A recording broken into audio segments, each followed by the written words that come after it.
The following is an A-Team PR production. Welcome to the Free Range Texan podcast. We're kind of an escape hatch for everyday life. We know today's world has issues. Maybe that's just all the more reason to spend some time. So saddle up with a bunch of Free Range Texans. Here's one now, our host, Michael Sean.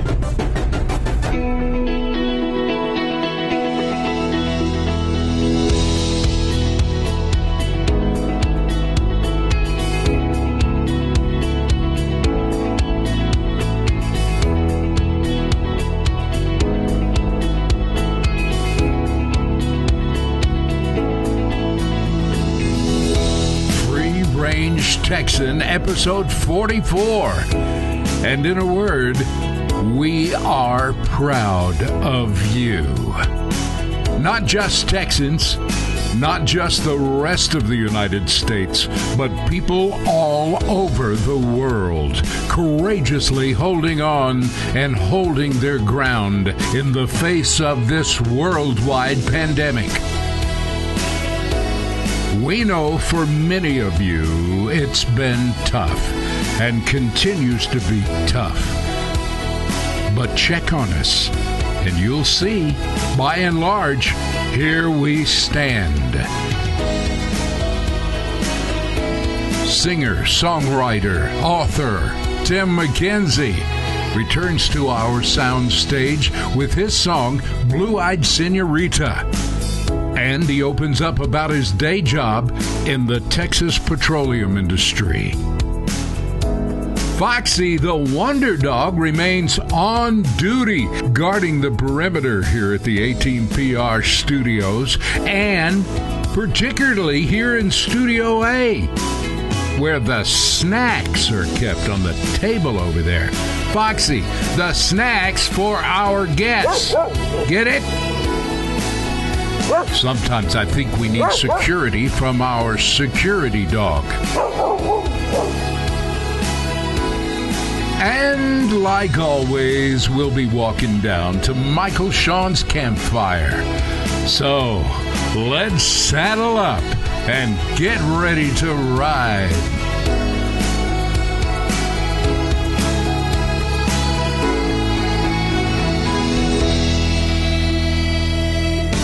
Digital microphone will travel. Senor, what are you doing? Aiming high over the wall. You're listening to the Free Range Texan podcast.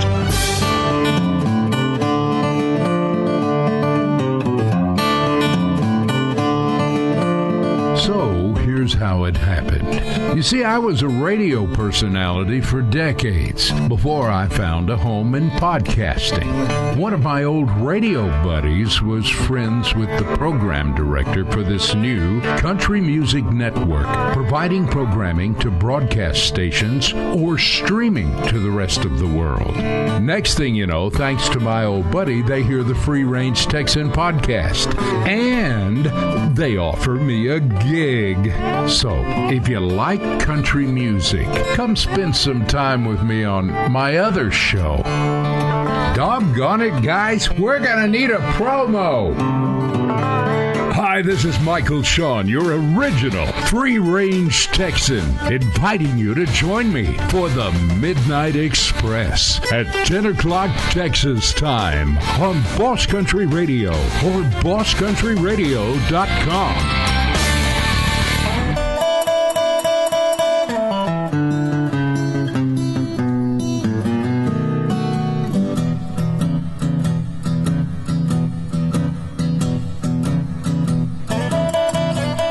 Time now for another segment of the Free Range Talent File. Brought to you by A-Team PR, bringing a host of creative media production and public relations services to our exclusive list of clients. Maybe you could hire the A-Team. And now, here's the next segment of the Free Range Talent File. Welcome back, Tim McKenzie. It's good to have you back on our podcast, Tim. Man, it's great to be here, Michael. Thanks for calling me. Well, hey, listen, Tim, thank you really for coming back on the podcast. It's a different kind of world than when you were here several months back on the Free Range Texan. Boy, isn't it? I mean, that's you have a gift for understatement there. A different world indeed. Look at where we were, back then, being able to actually walk out in public and do, go anywhere we wanted, eat anywhere we wanted, and we're quite in a different place now. So. Yeah, who would have thought? Right. Tim, the reason why we had you back on our podcast is twofold. First of all, you've got a song, and my understanding is you wrote this song that we're talking about here, the Blue-Eyed Senorita. Isn't that correct? I did indeed. But before we get to that, isn't it interesting, as we have pointed out before on the Free Range Texan, so many of the singer, songwriter, recording artist people that we have on our podcast will quite often have what they lovingly refer to as their day job. and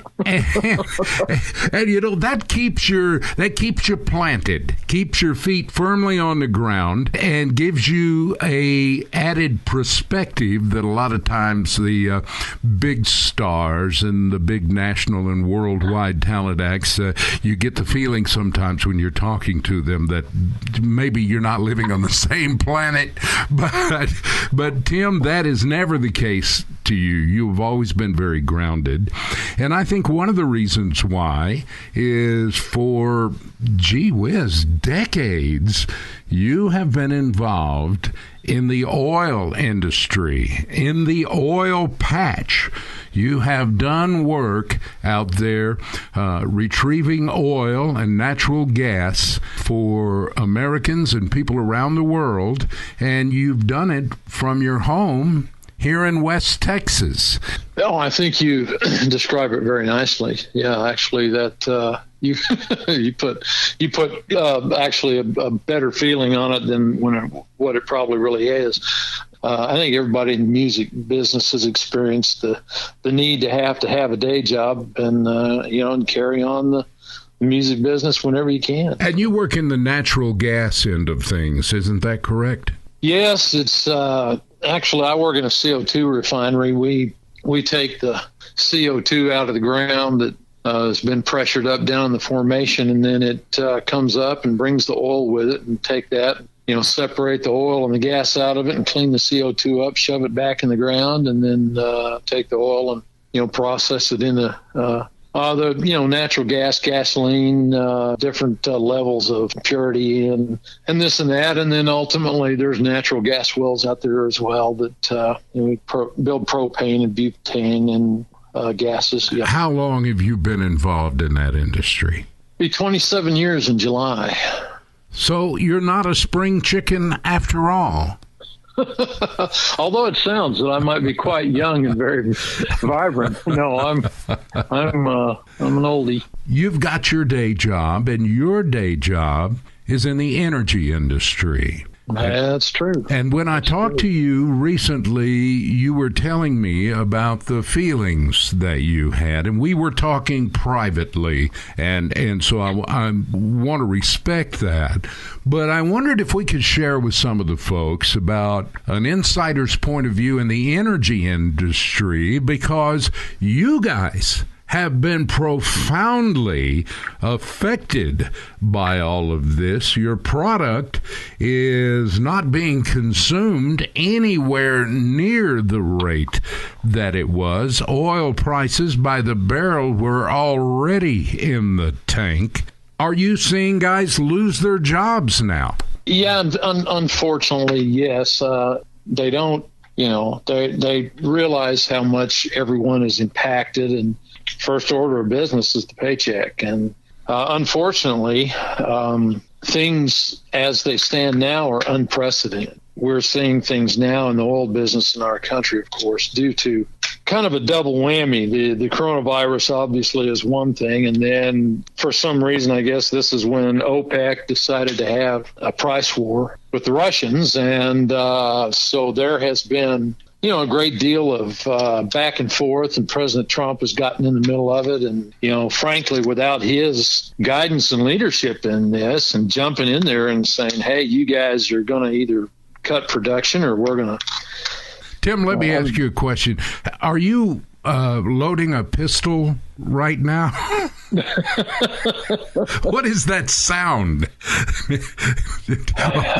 or is it any of our business? Oh, no.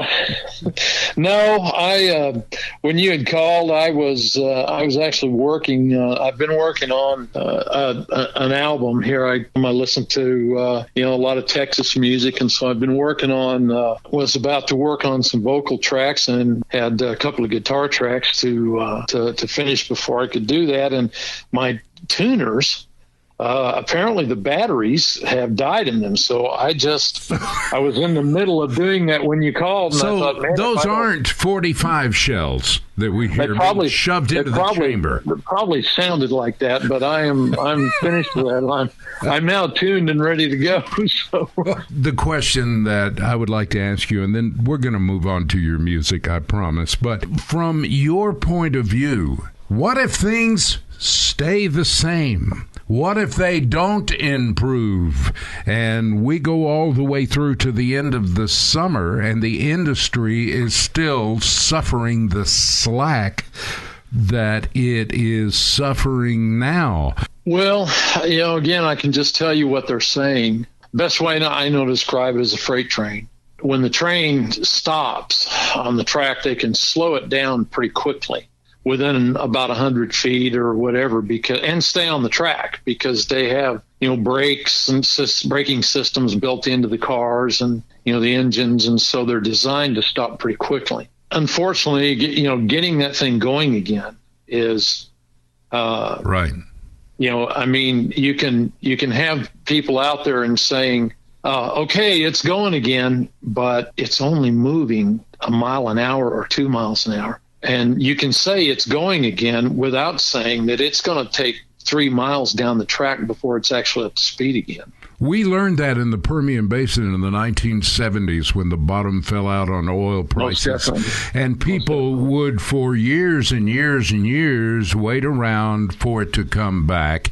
And you know what? In that generation, it didn't come back. But then when it did come back, the rude awakening on the whole thing is that it takes the oil patch easily a couple of years to build back up and come back up to speed. And that's what you're talking about, right?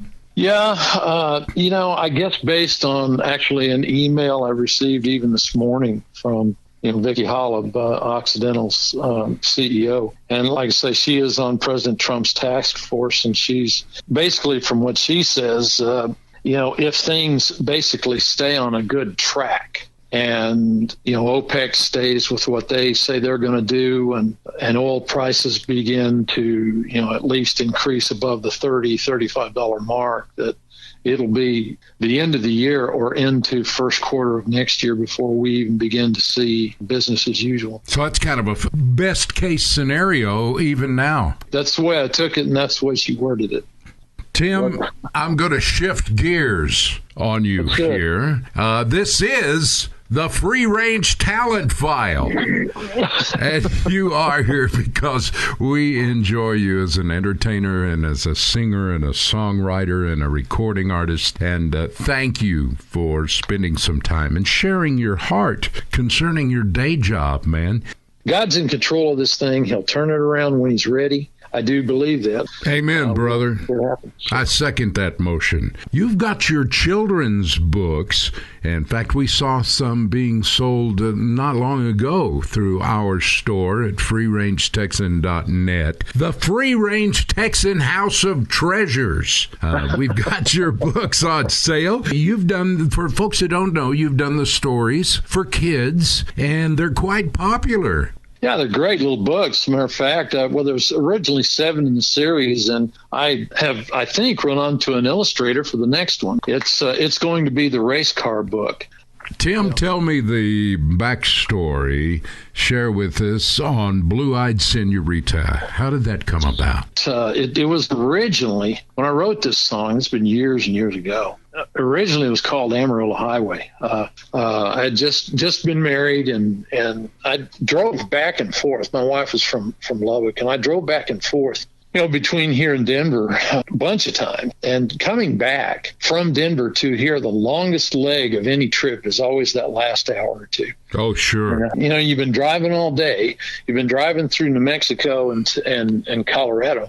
And then you get to Texas, where the roads are wide and smooth, and they've spent a lot of money in them.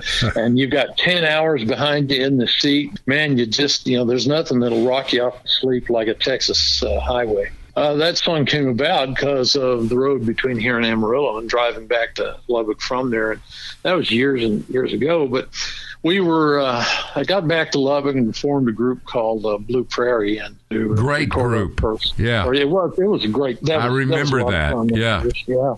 Was recording that song. It was going to be on there. Don Caldwell. That's a great tune. We need to have it on here, but we can't call it Amarillo Highway. Can you call it something else? Why can't we call it Amarillo Highway? Well, of course, Terry Allen had written Amarillo Highway, and the Maines brothers had had it on the album. Yeah, that's a big deal. One of the bigger hits and all that. And I said, let me tell you what, give me till tomorrow. And we were set up to record the next day. Just went back into the studio with a new song, and it was called Blue-Eyed Senorita, and it was a rewrite. So we recorded it. I'd like to tell you that song is about one specific, beautiful female that I met out in Mexico, but no, it's not true. Rewritten overnight. That's what I would say if I thought my wife might be listening to the podcast. That's exactly what I would say.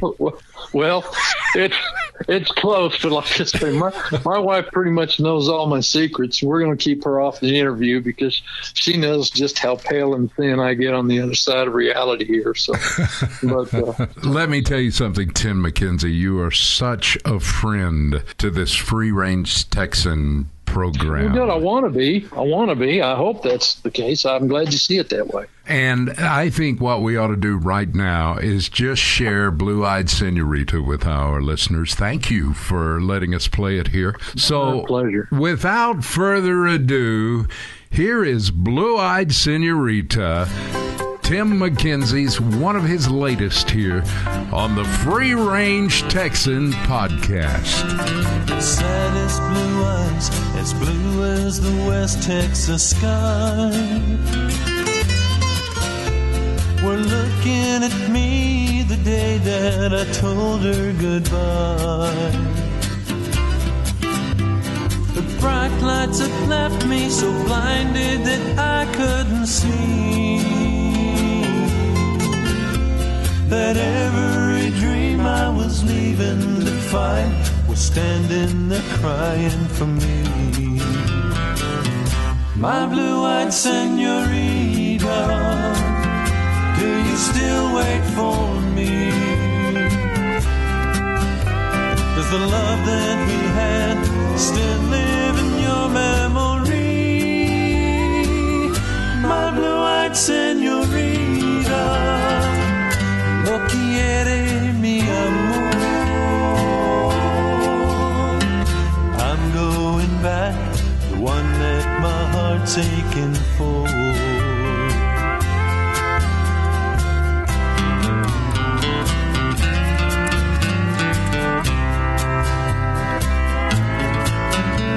The sunset I saw in her eyes, I will never forget. Her kiss left me lonely for something I haven't found yet. Her tears on my shoulder still burn like the fire in my heart. A flame that burns bluer than her eyes and truer the longer that we are apart. My blue-eyed senorita, still wait for me?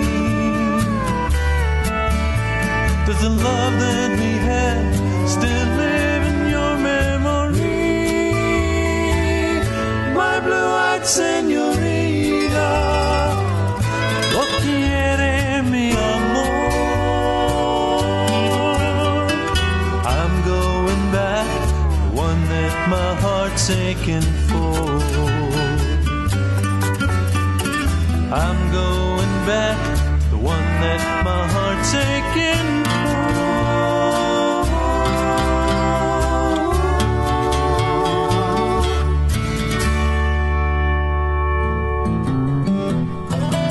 You've been listening to the Free Range Talent File.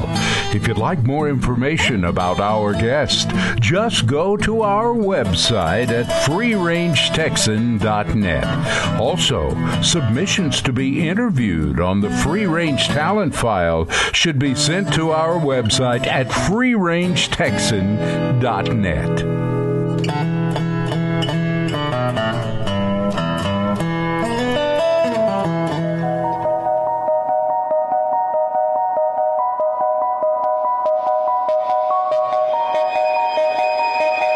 The Free Range Texan Podcast. The host of our show was there in the room from the very beginning.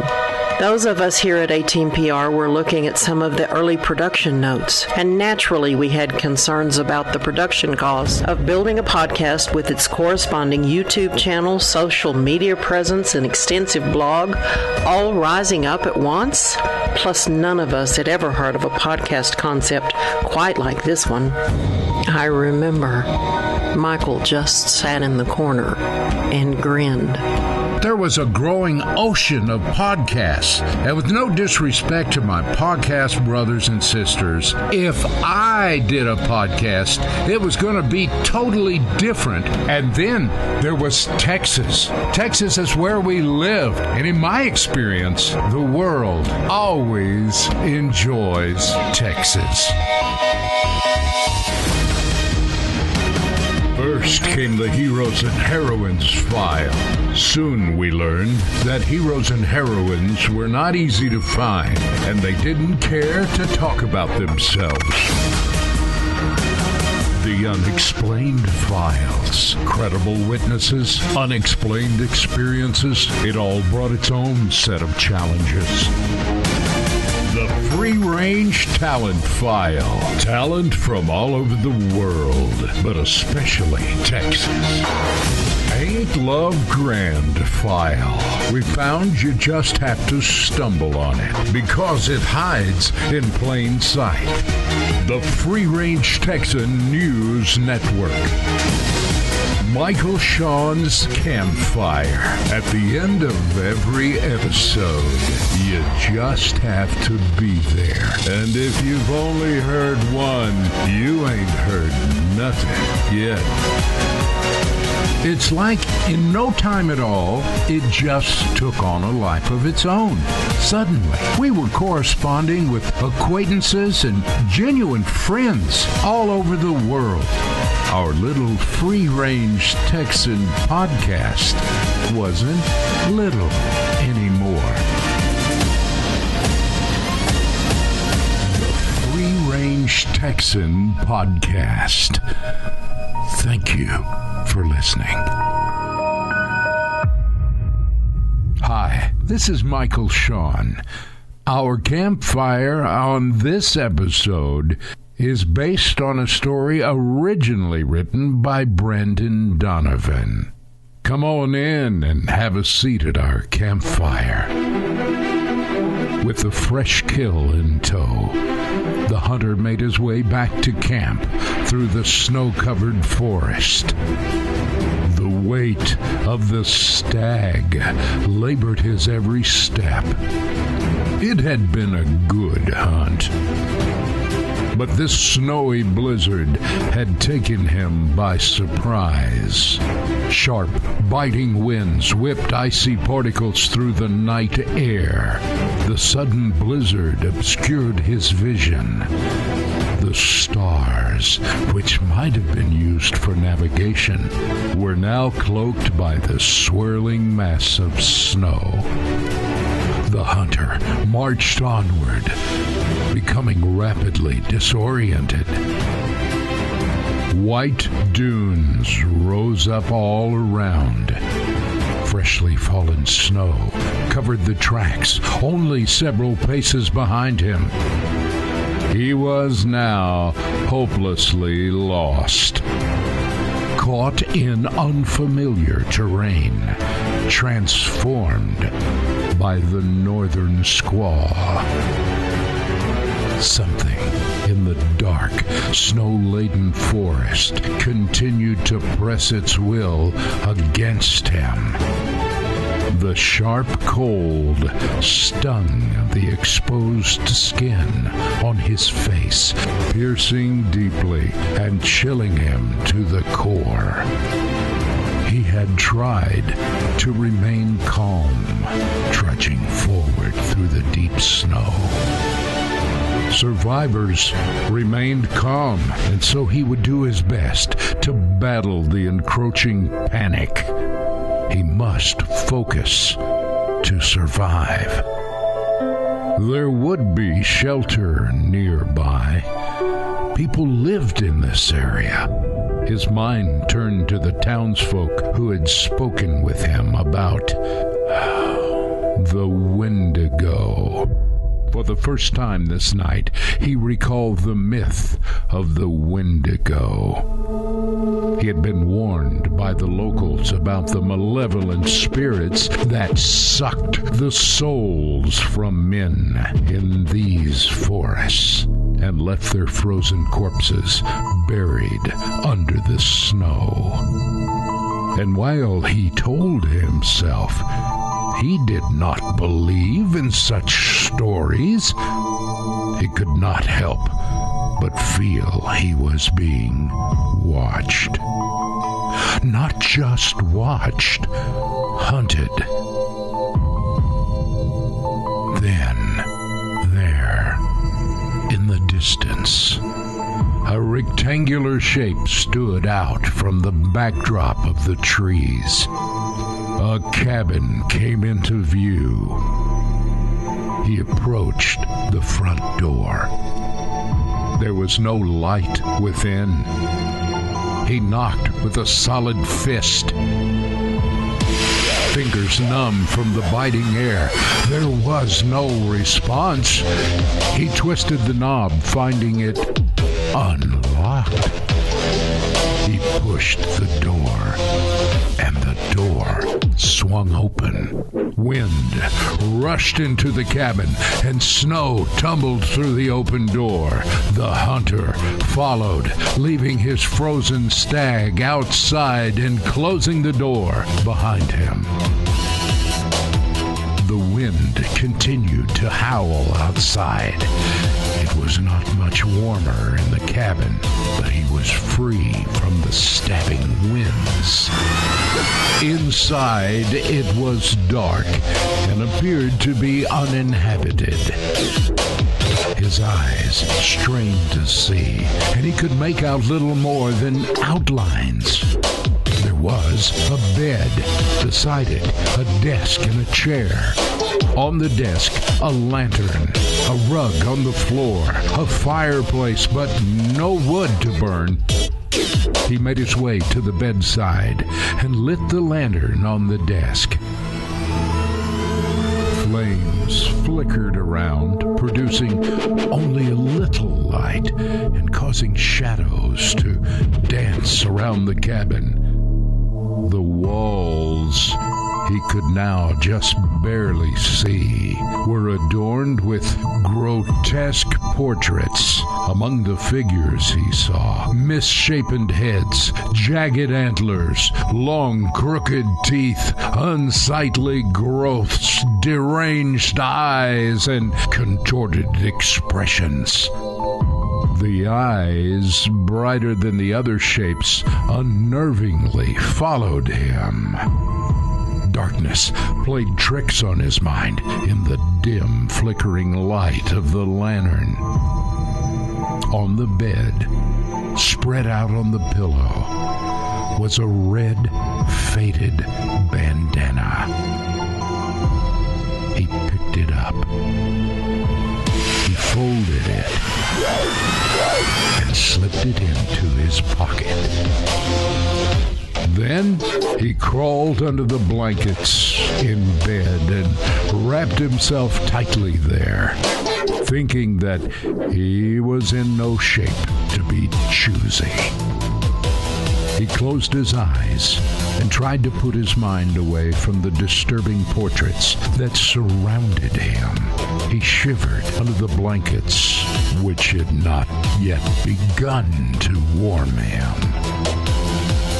Strong gusts blew branches against the cabin with incessant thudding and scraping noises. The storm grew stronger outside, and the unlocked cabin door blew open with a powerful flurry of the wind. Cold and snow swirled in. The hunter jumped up from the bed and slammed the door shut, this time locking the bolt.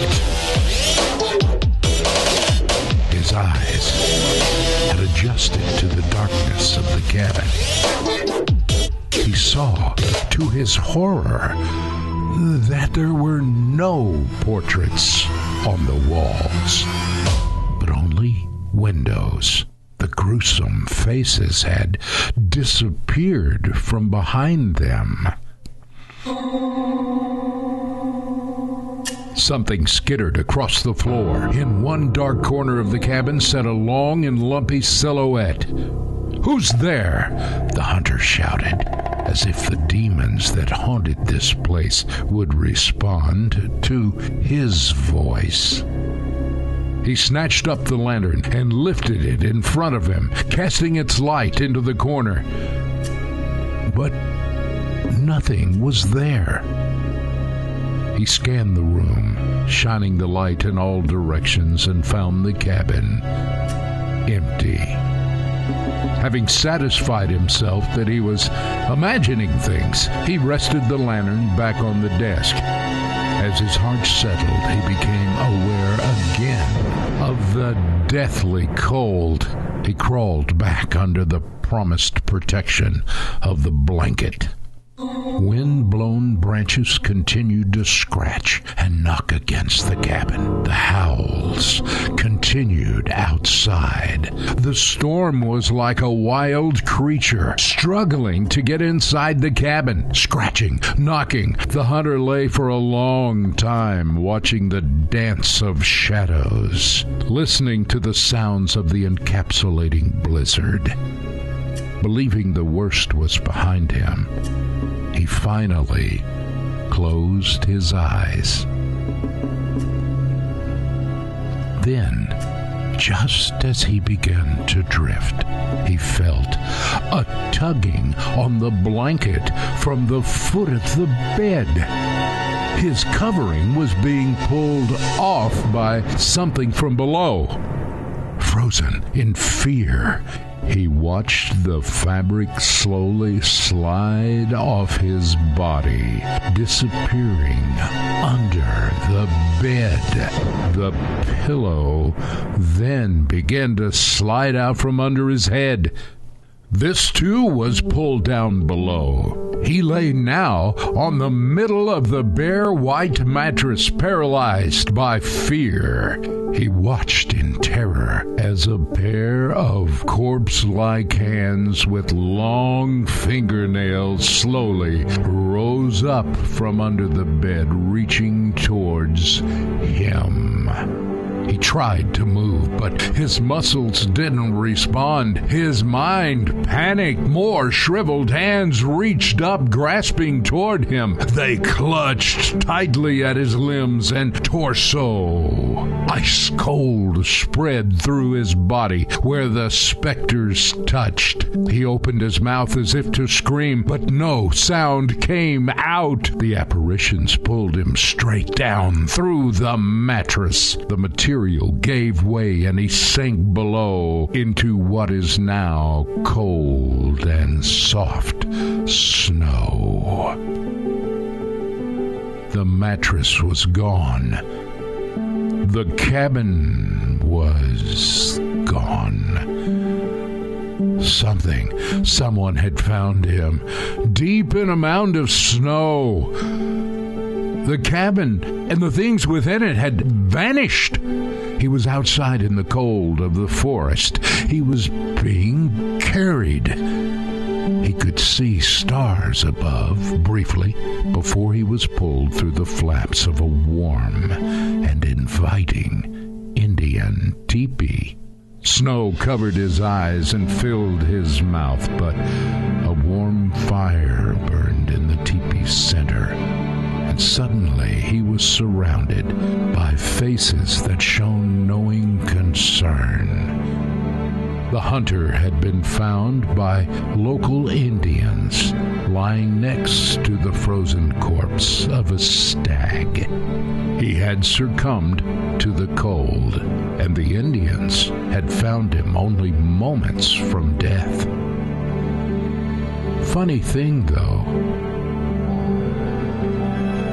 in the pocket of his coat was a folded, worn, and faded red bandana. The townfolk say that while no one was familiar with the existence of the cabin he described, they're not surprised that he almost became a wandering soul, forever remaining with the Wendigo. I'm Michael Sean. That's just another story from our campfire. Adios, my friends.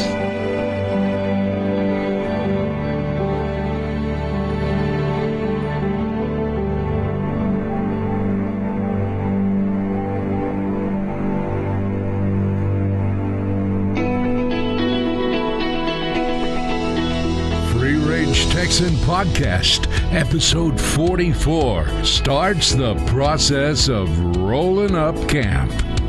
And the first order of business is to say a big thank you to our friend, Tim McKenzie, who not only gave us his insider's take on the effects of the COVID-19 virus on the energy industry directly affecting all of us, but also sharing his music with that beautiful blue-eyed Senorita song. A-Team PR is already burning the midnight oil on episode 45 with a scheduled release date of Thursday evening, May 7th. We also appreciate our listeners on this podcast and want to remind you that a great way to share our podcast is to share our website at freerangetexan.net, where they can listen and see all the things that are going on around the Free Range Texan network. The Free Range Texan world is quite a place. Go see for yourself at freerangetexan.net. So stay safe, my friends. Foxy, get in the pickup. Take 'em home, sweetie pie. Thank y'all for listening to the Free Range Texan Podcast, produced at 18 PR Studios, out yonder in West Texas, with our host, who's been voted the hardest working man in podcasting, Michael Sean. Feedback or submissions to our program can be submitted on our website, freerangetexan.net. That's freerangetexan.net. This is Sweetie Pie, on behalf of Michael Sean and the crew here in Studio A, where we're all looking forward to spending time with you on our next bi-weekly episode of the Free Range Texan Podcast. Y'all come back now, you hear? An A-Team PR production. End transmission.